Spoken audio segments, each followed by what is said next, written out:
Hi, everybody, it's Tanya. This is episode 11 of Trauma Talk, and today I'm going to be talking about resiliency and then some.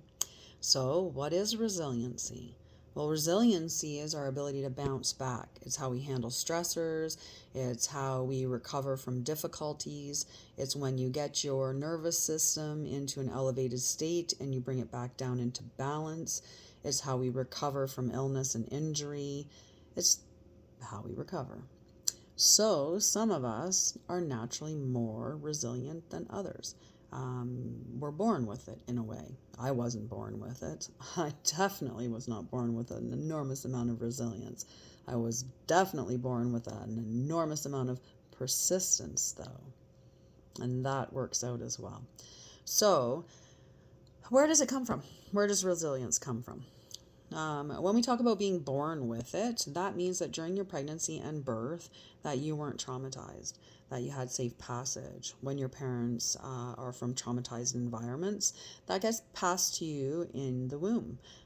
Think about it. If your mom is being abused by your dad, she's going to be getting an influx of stress hormones, and they're going to be flooded to you in the womb.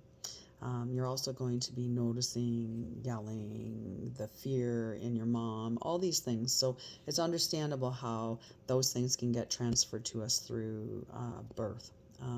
So obviously, maternal stressors are going to be passed down through children a lot more than paternal stressors, but any toxic environments that are occurring while you're in utero can get passed on to you through your mom because of her stress hormones.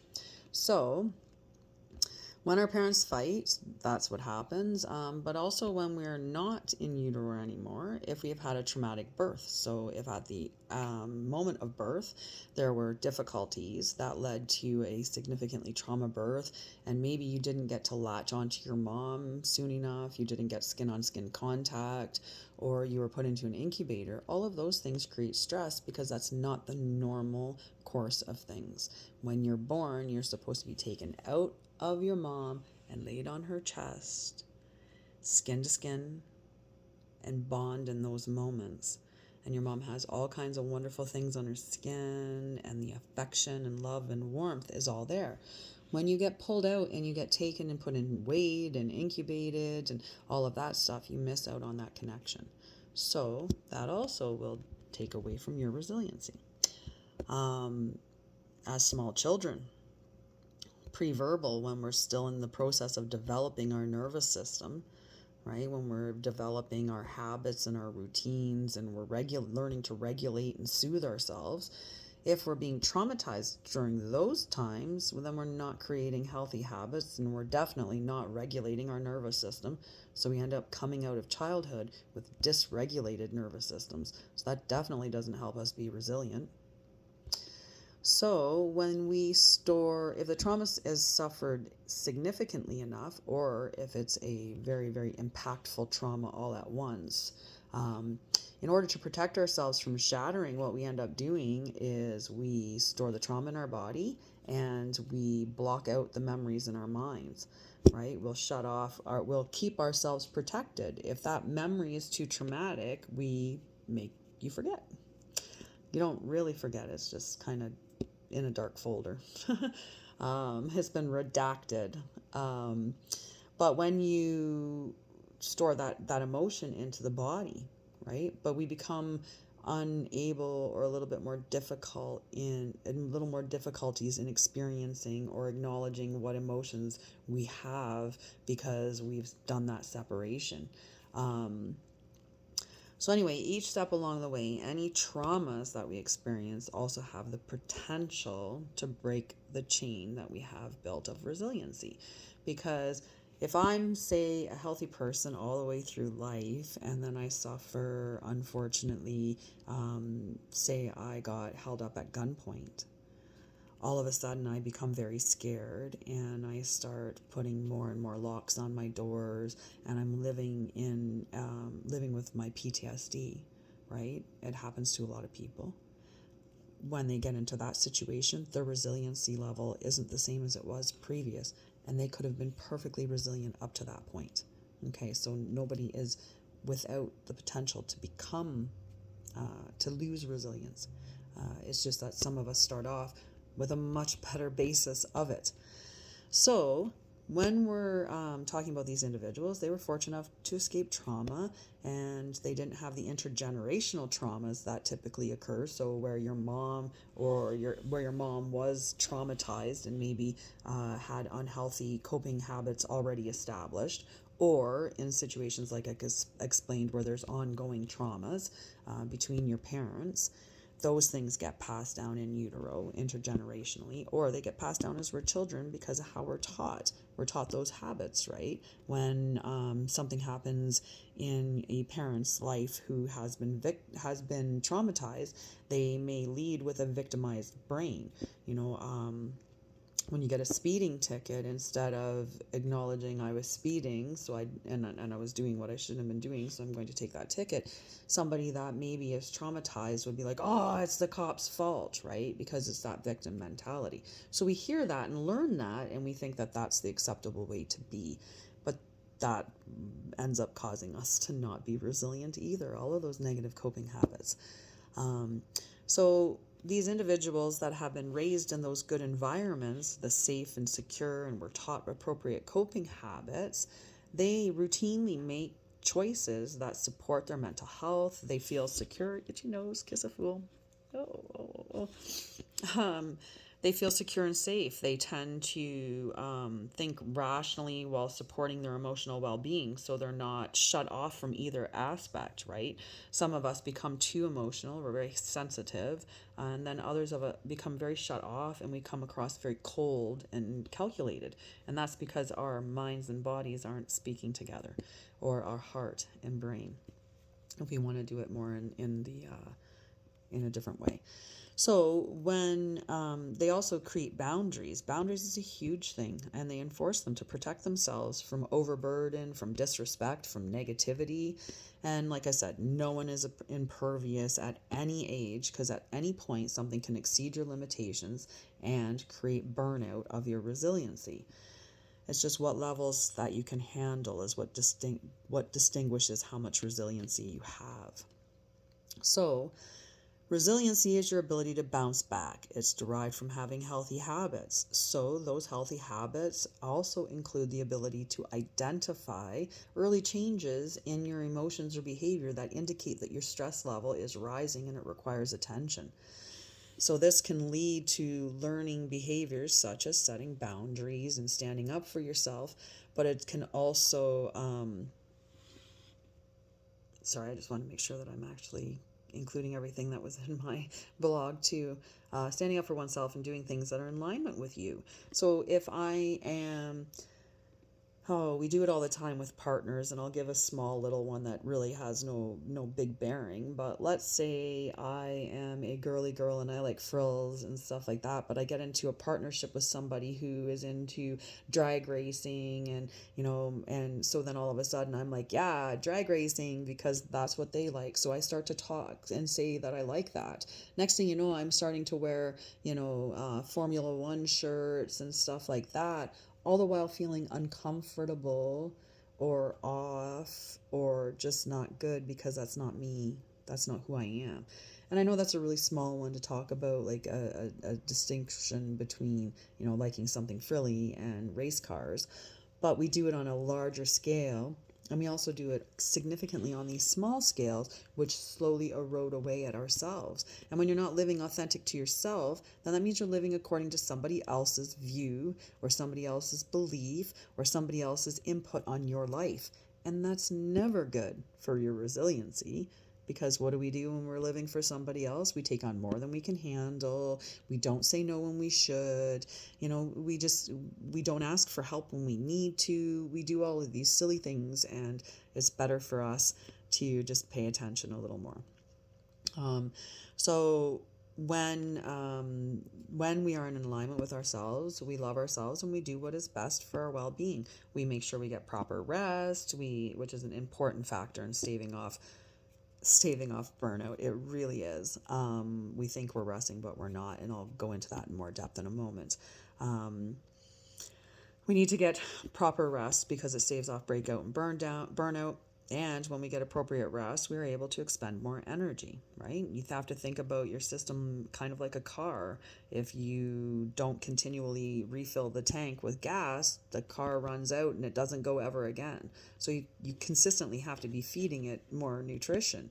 And we give ourselves nutrition by what we eat, but we're also giving ourselves energy by refilling it through rest and other things, which I'll get into momentarily. So when we get appropriate rest, we're able to expend more energy, and that constant cycle of expend and refill, expend and refill, that's what resiliency is all about, right? So if you get sick and your energy gets depleted, how do you refill your tank so that you can get back up and continue on?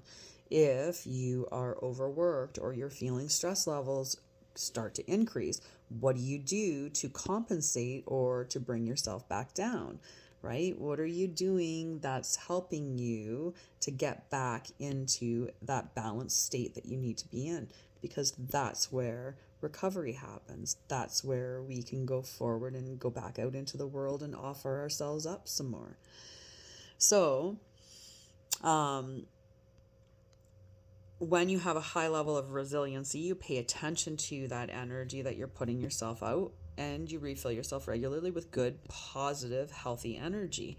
When you don't, the energy that you're expending occurs at a higher rate than it's being refilled, and you end up in a deficit. You end up in the negative. And what we have focused our attention on, we get more of. So when you're in the negative, you're just going to keep bringing more and more negative to you. So we got to get you back into the positive. So oftentimes we're not resting. When we're talking about people that have a lack of resiliency or that are not doing what they need to recover their energy levels, is because we're not resting in an appropriate way. We're passing time in some kind of haze. We spend time on social media mindlessly scrolling, not getting anything accomplished, not actually resting, because when we're scrolling through that, if we're in a negative mindset already and all of a sudden we see something that inflames us, we are more likely to engage, and then that's taking even more energy, and that's where we're getting into that. If we're negative, we're going to get more negativity because we're going to see it. It's going to stare at us. It's going to pop out at from the words. Everything that we're having issue with or struggling against, that stuff's going to come to the forefront of our brain as we're mindlessly scrolling, because we call to us what we're focused on. So we're not really resting. We're just looking for something that perpetuates that current state of mind. When we see the negativity, it draws us in and it creates another chip in that resiliency. When you've been traumatized, you have this ability to disassociate. We all do. It's just that those of us that have been traumatized may have created these habits or picked up these behaviors along the way because of our consistent exposure to trauma. We just more quickly go through the fight, flight into disassociate because we just know we can't handle it. We were already at our reserve ends. But also because we've been patterned and we know this is similar to that, and when that happened, I went into turtle mode, or I shut down, or I went into life conserving mode. So I'm just going to repeat the past and go into that mode again, right? So that's what happens when you're traumatized, right? You can be triggered by some sensory input that's similar to a previous trauma, and you immediately shut down. You just tune life out. And we all have the ability, when our stress level pushes us to that dangerous state of fight or flight, and we don't recover by resting and or rejuvenating. That's another part of it. We end up exceeding our capacity to stay in a hyper-aroused state. And that pushes us into a hypo-aroused state. So from mobilization into immobilization, from run into sit and stay, right? Ultimately leading to that hyper-aroused state of disassociation.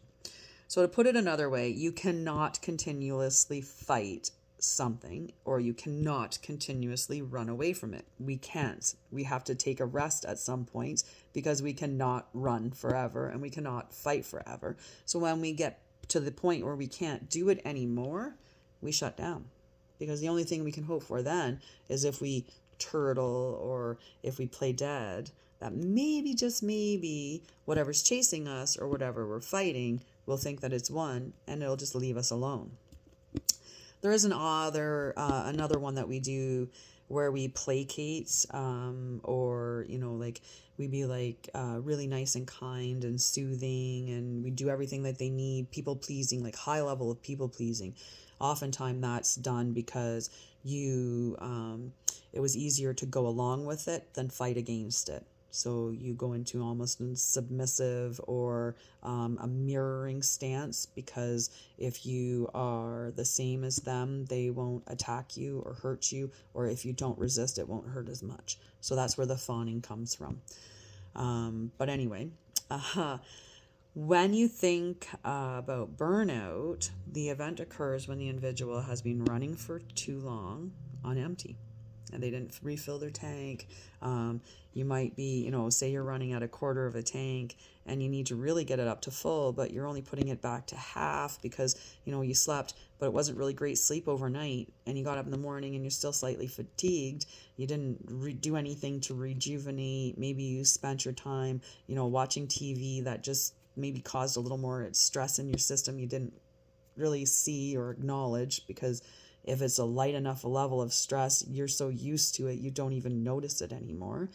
So, you just sit there in that empty state for too long, you end up creating illness and injury, and you burn yourself out because, like I said, you can't run a car on empty, right? It's done. It dies. So let's not crash and burn. Let's not run to the point where you're, laid up in bed and you can't function anymore. Let's stop the burnout before it gets there.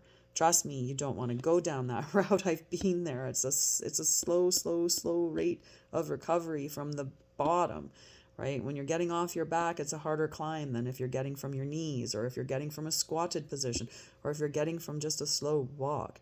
The sooner you can reverse it, the better. So if you're thinking that you're burnout, that's the time. That's the first time. If somebody keeps coming to you and saying you're burning out, that's the time. If somebody's telling you what you're doing is going to lead to burnout, listen to them.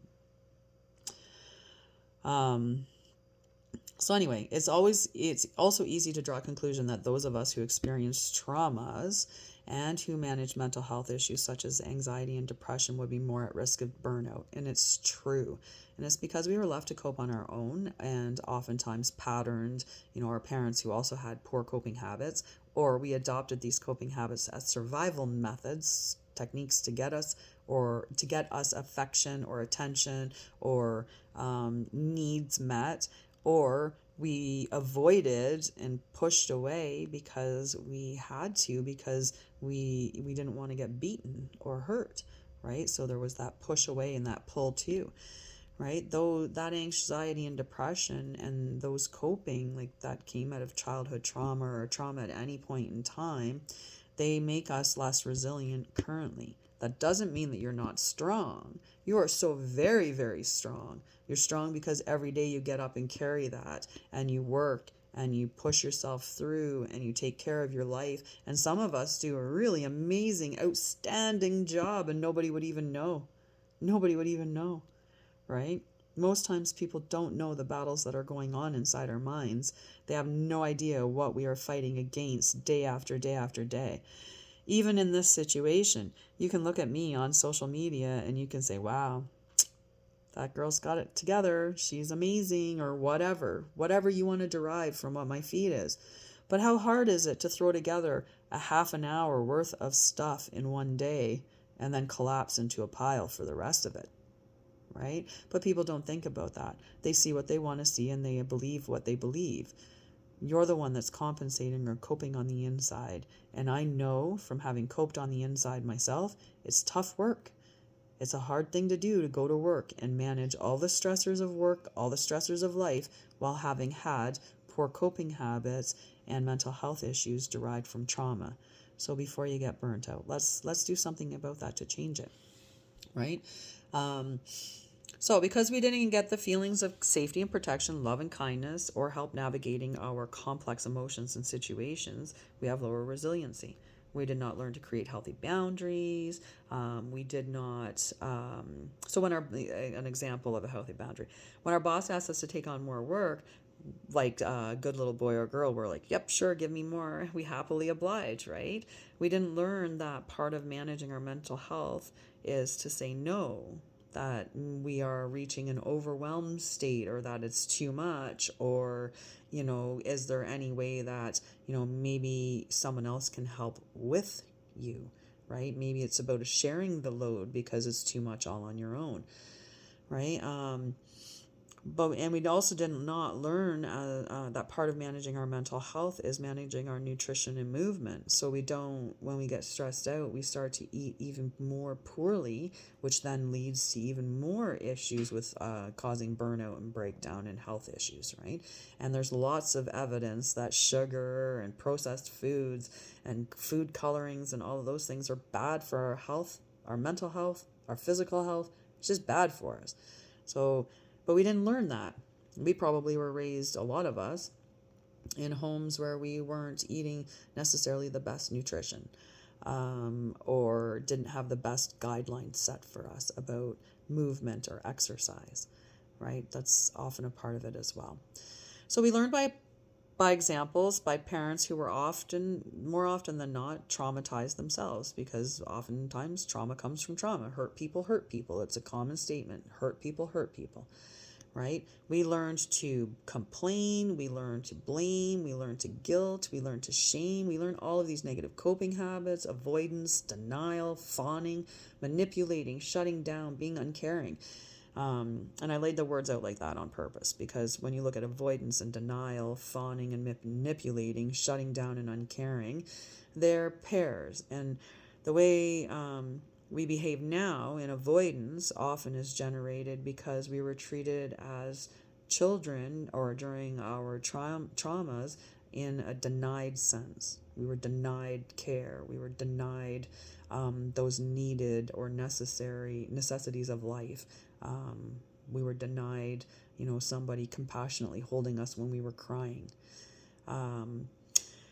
With fawning and manipulating, again, right? If you've been emotionally manipulated and you don't even understand your thoughts or your mind, and it's all, you're really confused with all of that because somebody's played those emotional games, it's very easy to be subservient and give up your needs for somebody else's, because you don't even understand what your needs are, because you're so confused as to what is right or what is wrong in your mind.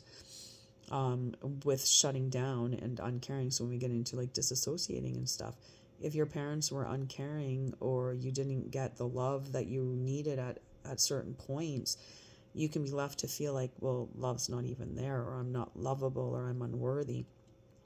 And when we shut down now, we can oftentimes come off really uncaring to those around us. And if you're being exposed to a lot of stressors, that might be exactly what you're doing. So you're walking around at work and people are thinking you're not engaging, you're not a very social person, or she's cold or distant. But it's just because you're in a life-conserving mode that you're accustomed to, and you had to use it to adapt through childhood. But now your threat level's up and your stress levels are up, so you're just shutting off what you have to shut off, just kind of protect yourself a little bit more. So we spend much of our time disassociating because it's safer for us, right? In some cases, we've disassociated so much that we don't actually know what our feelings are like. We couldn't really identify, so we usually just have like big emotions. It's anger, it's hurt, it's it's always devastating, it's catastrophic.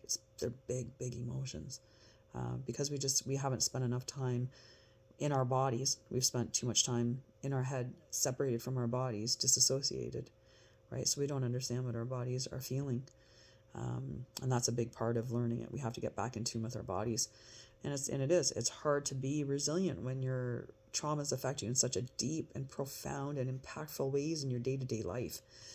So for those of us who were traumatized, the first step in building resiliency is dealing with those traumas. And for those of us with mental health issues, because not all mental health issues are trauma-derived, but for those of us with mental health issues such as anxiety and depression, the first step in building resilience will be to develop techniques to manage those states, like grounding and mindfulness. So how else do we go about building more resilience in other areas in our life? By the 3 R's. It's interesting that I ended up making it that way. So rest. Rest. Getting proper and adequate rest is essential because you can't operate a car without gas, just like you cannot function if you're running on empty. So work on a sleep routine to make your nightly sleep quality better. Turn off your electronics at least an hour before bed. Don't have a TV in your room. Make it a sleep space. Make it a calm, comfortable, peaceful, it's just to induce sleep. That's all you want it to be. And that's how all of our bedrooms should be, is just as much as possible a sleep room. Now, I understand there are some small spaces out there and you have to do what you have to do. So in those situations, you just be as creative as you need to be. But we should turn off our electronics before bed, not have a TV in our room, and it should be about an hour before bed. The blue lights, it's bad for us trying to get into rest. Create a calm, peaceful environment. Set a consistent wake up and bedtime. It's easier on our systems if we have a routine. If you're always going to bed at the same time, then you get to expect it, and you're always waking up at the same time. You get the consistent level of sleep that you need on a daily basis, and your body just starts to fall into place like a clock, right? It's easy on our system. We want to limit our caffeine intake. Anyone that has anxiety should be looking at their caffeine intake to see if by decreasing by a cup here or a cup there can give a reduction in symptoms, right? Even looking at when you get into full-on panic disorder. Limiting your caffeine intake is always a good suggestion. Get to a level where you don't notice a difference, and that's where your level of intake is. We're all different. Some of us could drink 3 cups a day, and then on the 4th cup, that's where it starts to trigger their panic. Some of us, it's 1 cup and it's decaf, and that's all you can handle because you're very, very sensitive to caffeine. So just pay attention to what your levels are. And remember, caffeine isn't just coffee. It's in tea, it's in energy drinks, it's in pop, it's in some of our food substances. So just pay attention to what you're eating and drinking. When you're tired or overstressed or overworked, etc., you need to take time to rest in a healthy way. So review the list of activities that you have on the go. Maybe you can get rid of some things. Maybe you've signed up for too many stuff, like you get on a bake sale at school, and then you've got to, your kid asks you to make the costume from scratch, and you've got all these duties at work, and all of a sudden they decide, hey, this year let's decorate the facility for Halloween, and you sign up for it. If that's the thing that's too much, well, then take it away, or review your list and say, maybe I don't need to be on the bake sale, or maybe I can buy a costume instead of making a costume, or maybe I can not be on that committee, right? So you have to review the list of things that you're doing. Or is it maybe a matter of, you know what, hun, I'm going to do this thing at work. Maybe you can do the bake sale, or maybe you can help our child with the costume. There's other things to look at. So sometimes it's looking at getting assistance. Sometimes it's removing them in total. And, sometimes it's just finding other ways to get rest so that you have the energy that's required to fulfill the commitments that you have lined up. When we have said yes to too many things, by saying no, we actually open up the opportunity to rest and recover. By asking for help, you get hands with tasks, which lessens the time and energy and output. Plus, it also can bring you that social connection that you may be needing. But boundaries are a significant part of resilience, and is a significant part of establishing good rest as well. So the second R is for rejuvenate, and rejuvenation is an important part of recovering and refilling your cup, right? When we are depleting our energy, rest is the brakes. So we're not expending any more. Rejuvenating is filling it back up. Okay. So rejuvenating besides getting the proper rest, is refilling your spirit with positivity, fun, joy, all of these high level emotions, all of these really good building emotions. And when you get into these emotions, it actually causes the energy in your heart to grow. Like, there's so much information on this. Like, your heart speaks to your brain. And when we're stuck in the bottom three areas, we're stuck in these lower level individualistic things, right? When you're stuck in comparison and ego and competition and negativity and victimhood and all of that stuff, you're trapped in all of those negative energies. Your fourth space is your heart space, and that's where life starts to open up. When you start to, deal with your childhood traumas and deal with your mental health issues and deal with your ego stuff, you get into your heart center, and there's so much amazing energy in that heart center. And we fill that up by doing things that we love. And it doesn't have to be something that I love. It just has to be something that you love, right? And sometimes it's an alone activity. Sometimes it's a joint activity. Sometimes we do it by playing. We do it by socializing, moving, learning, and reflecting. So once we grow up and start to work, oftentimes we just stop playing. We're just like, okay, no more games for me. It's all work and responsibilities and one day after the next, right? Well, who said you had to stop playing? And you get to define what play is. Like, play could be playing with like Play-Doh. Like, you could be molding a little animal for fun if that was what interested you. You could be building models. You could be flying a plane, flying a remote control plane, coloring books, playing cards, running in a field. Like, go out in nature and just enjoy it for the beauty of it. I wouldn't say necessarily capture butterflies and harm them or anything, but definitely enjoy their beauty. Connect with people who feel like sunshine. Like, look at the clouds and describe them. We do that all the time, actually, and we'll talk about, oh, that looks like a mermaid, or look at, that's a turtle, or look at the dragon head, right? Just be childlike and embrace wonder and magic in the world, because it is wonderful and magic, especially when you're not staring at a screen, right? If you're on the TV and you're staring at news, it's probably pretty nasty. But if you look at the world, it's beautiful, right? It is absolutely beautiful. Reminding me I have to feed my birds. So connect with people who feel like sunshine and stay away from those that make you feel bad, energetically off in some way, or sad, or worse in any way. Just stay away from them. Why? You don't have to go around people that make you feel bad about yourself or just make you feel off in any way. You don't. So just don't. I'm going to roll that back a minute. Sometimes we work with people that energetically do not align with us, or, we have people in our circle that don't. Just limit your exposure to them as much as possible and give a wide berth. I talk about creating a calm space and creating an energetic sphere for yourself. That energetic sphere, as tall as you can reach your arm above your head and as wide as you can reach your arms out in both directions, this great big globe that you stand inside. That's how big I want you to think about the space around you that you want to protect. So if somebody gives you bad energy, just give them at least your arm's width away times 2, because you want to let them have their whole space. Just let them have it, right? So anyway, back to just stay away from people that are bad energy around you. And then we want to connect with people whom we have affection for and love, because it brings about those positive emotions. And when we connect with people who we have that affection for, our nervous system balances with theirs in a partnership, which is really cool, right? So that's why I said it as well. Pick people that are like sunshine or that feel really positive or uplifting to you. Walk outside, go for a run or a row, swim, play tennis or golf, soccer or football. Like, there's so many different sports out there. Dance and move.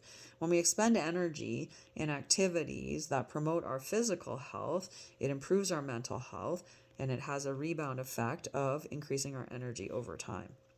So in the beginning, when you first start doing activities, you're going to notice a decrease in your energy levels. because you're doing something new and it's an increase.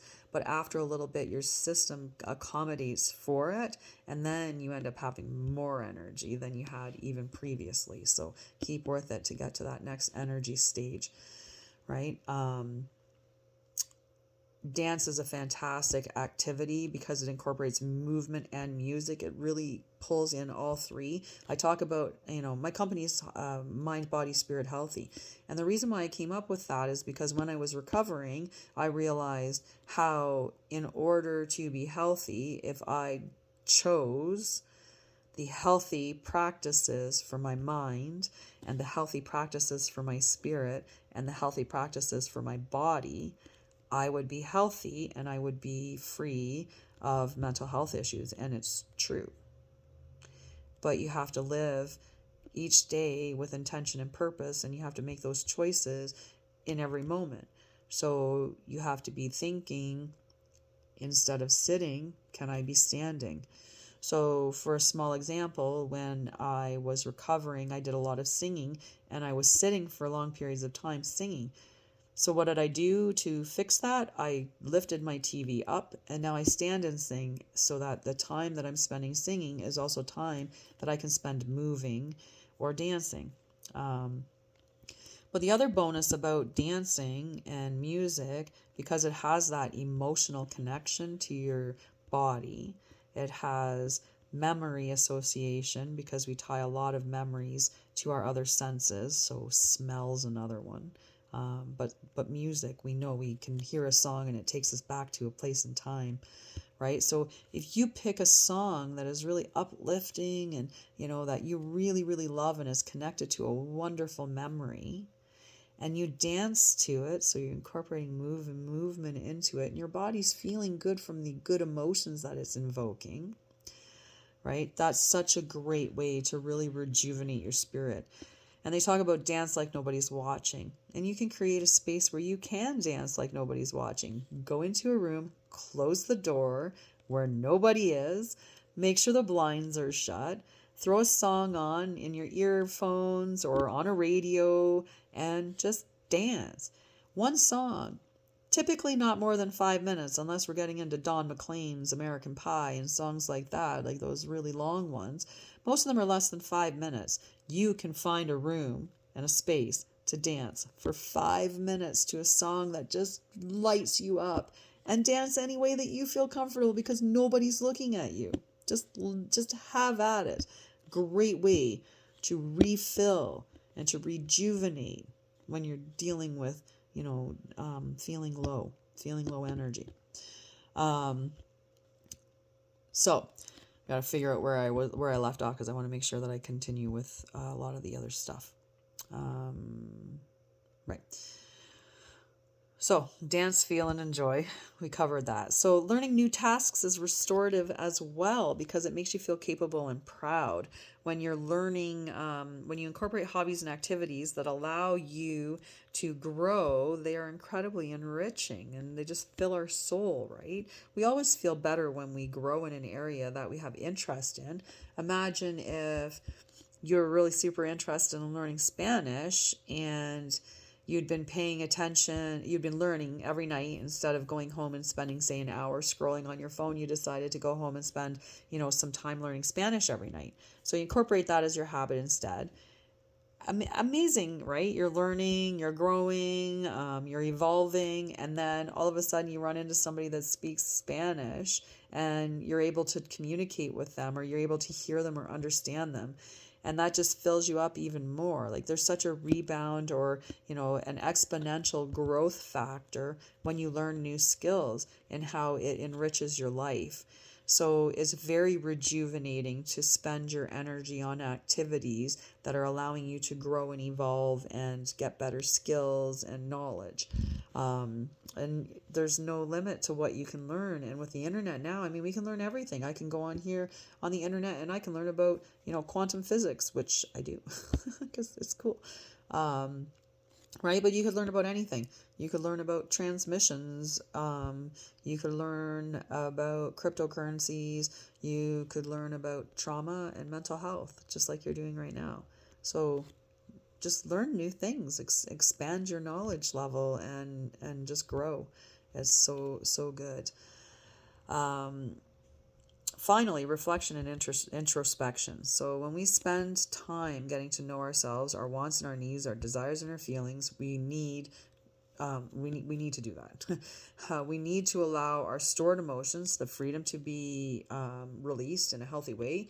When we go inward, we start to realize that we have all the tools we need. We do. Our We have all of the tools we need. Jeeps, I jumped down a line. To create the exact life we want and we are deserving. We absolutely do. I used to play video games all day long.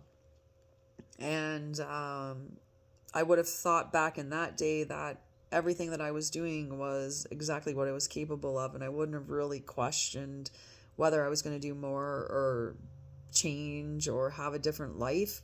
It just wasn't even a thought. But the facts are, I can learn to sing. I learned how to recover from trauma and mental health. I've learned so many different treatment modalities and different ways to not only help me, but help others. And I grew doing that through introspection and learning about myself and understanding through the first step that I actually had the ability to do it, that the person that was putting limitations on me was me in my own mind. I kept myself caged in. So I just had to open the door and allow myself to be free. And life's been, infinitely changed because you are capable and the only one that's stopping you is you. So let's get through to you helping you. So when we go inward, we find those tools and we realize that most of the issues we are causing for ourselves, and they're related to made up thoughts about how we think other people are thinking about us or feeling about us. Because of our pattern of thinking that we're unworthy or we're not good enough, we're not loved, all of those other things. If somebody doesn't invite us to a get together where they've invited other people, we think, well, that's because we're unlovable. Right? So we create that issue for us in our mind, which wears on our resiliency. When we realize that we've just created that whole entire scenario, that's when you start to realize you have the control to completely alter those situations going forward by just not entertaining those thoughts. So just take control of your thoughts and take control of your reality, right? And that's what happens when we meditate. The longer and more frequently you do, the better it is for your mental health. You should be, as far as I'm concerned, everybody should for at least 15 minutes a day. Start your day off with some meditation or end it with some meditation at the very least. It might be easier for some people to do a 15-minute meditation before they go to bed rather than first thing in the morning. But you should drop into a meditative state whenever you have the opportunity to and just clear out your mind. Just silence it.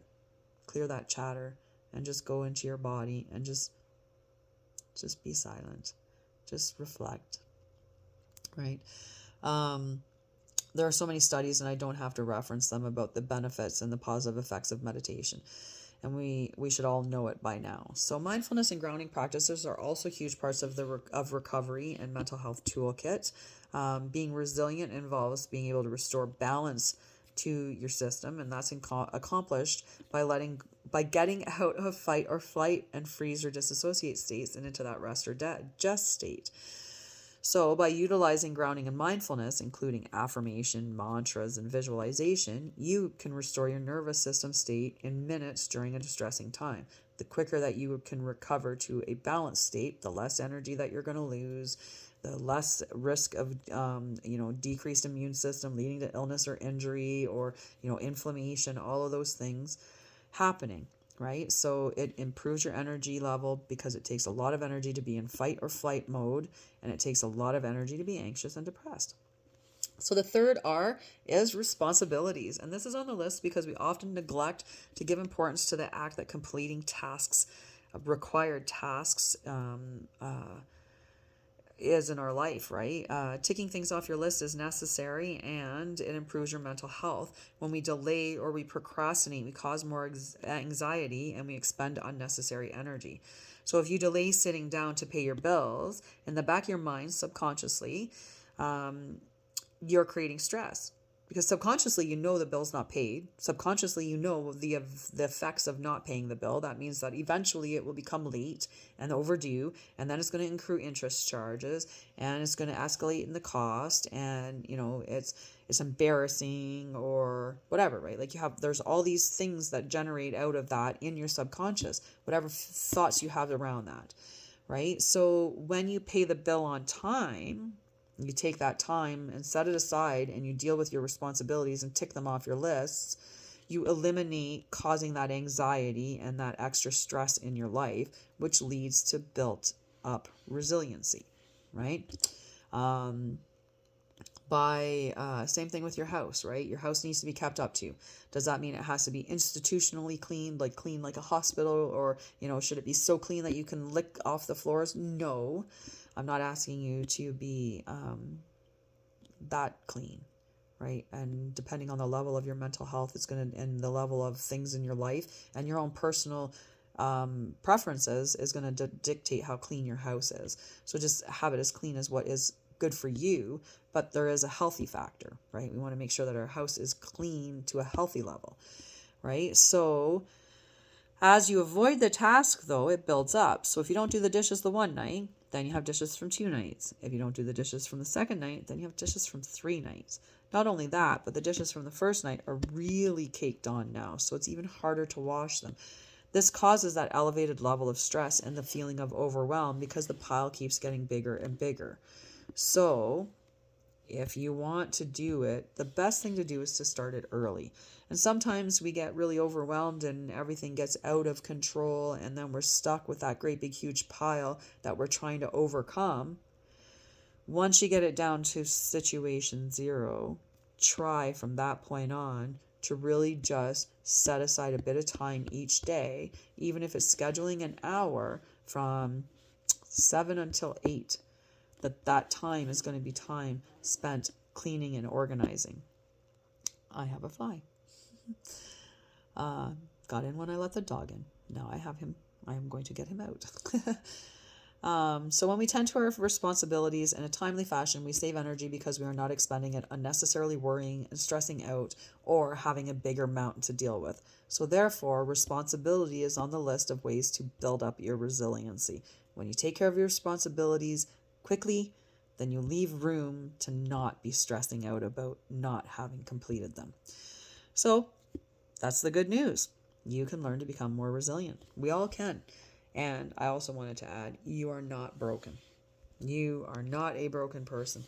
I hear that so much when I'm talking to people that have trauma and mental illness, that they feel like they are broken. You are not broken. You learned to survive the only way that you could at the time. You had to cope, and you had to use whatever you could in order to get attention, to get your needs met, or to keep people away from you, to protect yourself from further harm. You are not broken. We have developed these habits, whether it's perfectionism, whether it's magnifying, minimizing, whether it's black and white thinking, and all of these different things.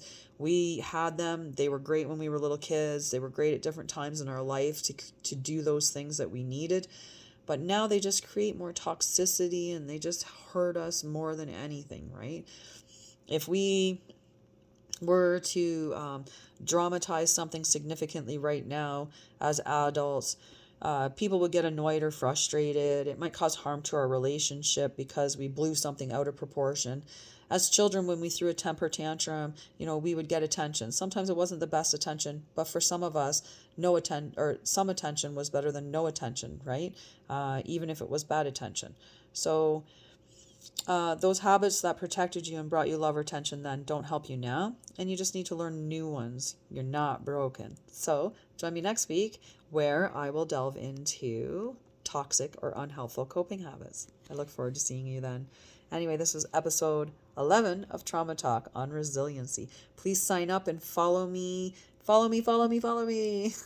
Or join me in Calm Spaces workshop, where I help you to deal with your anxiety and depression, panic disorder, complex PTSD, all things mental health, trauma, and your nervous system. So join me.